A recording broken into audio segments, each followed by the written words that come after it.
The CRTC wants to know how radio, TV, and digital platforms in Canada can best meet the needs of Indigenous viewers, listeners, and content creators. Join the conversation today at crtc.gc.ca/indigenous-broadcasting. A message from the Government of Canada. Le CRTC veut savoir comment la radio, la télévision et les plateformes numériques au Canada peuvent mieux répondre aux besoins des spectateurs, auditeurs et créateurs de contenu autochtones. Joignez-vous à la conversation aujourd'hui au crtc.gc.ca/radiodiffusion-union autochtone. Un message du gouvernement du Canada. I'm Rick Harp. This is your APTN News Brief for Wednesday, May 29th.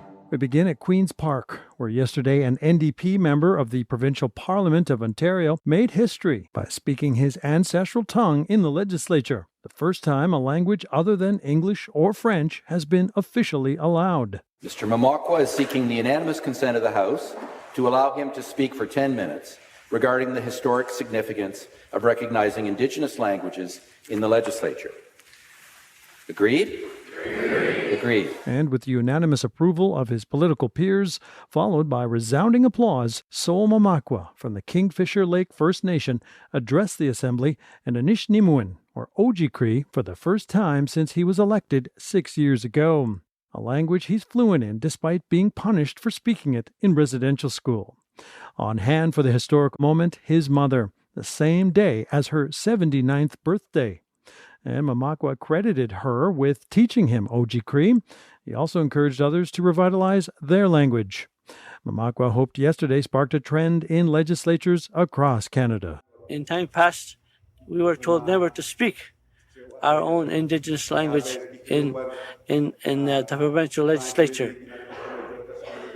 We had a leader named Frank Birdie from Muskrat Dam that was told that they will never permit Indigenous language to be spoken in the provincial legislature. But today, it's allowed. It's a historical event.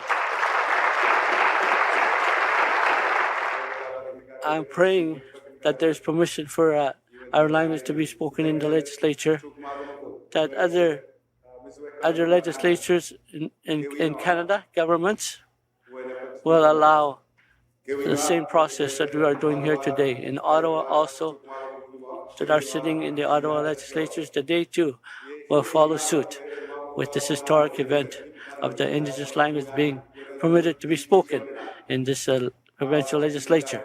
To Saskatchewan, where an inquest is underway at the Royal Hotel in Regina, focusing on the 2015 death of teenager Haven Dubois. With details from day one of the inquest, CTV's Mick Favel. Almost a decade after his death, family and friends of Haven Dubois are hoping to finally get some answers into the teen's death with this week's inquest. Day one began with the jury selection and then moved into the testimony from Rochelle Dubois, mother of Haven. She told the inquiry of the morning of May 20th, 2015, the day her son's sweater, hat, and shoes were found, and the frantic search which ended a short time later with Haven being found in a creek near the East Regina home. Dubois says it was her who found Haven, pulled him out of the creek, and performed CPR. He was then taken to the hospital, where he was then declared dead. Part of the day was spent exploring who Haven was, an active 14-year-old, playing many different sports like hockey, swimming, and skateboarding. Rochelle said she wanted to give Haven a better life. She said he was on a search to find himself and had big plans for his future.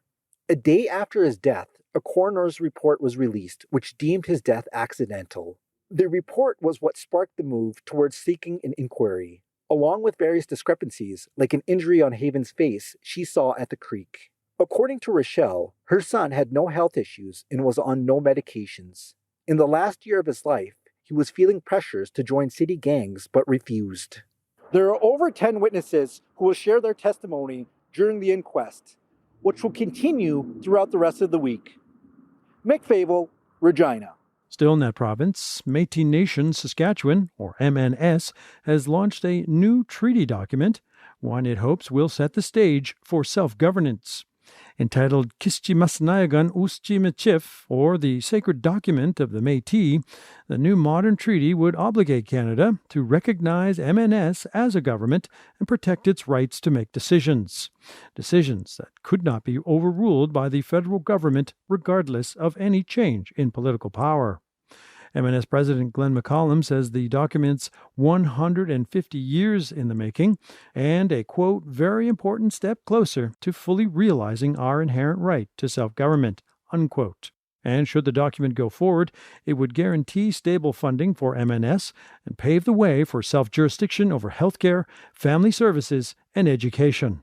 MNS Vice President Michelle Leclerc. And so we're excited. This is our moment as a community. This is our moment for our citizens. This is our moment for our children and our grandchildren and our future grandchildren. And that's your APTN News Brief for Wednesday, May 29th. I'm Rick Harp.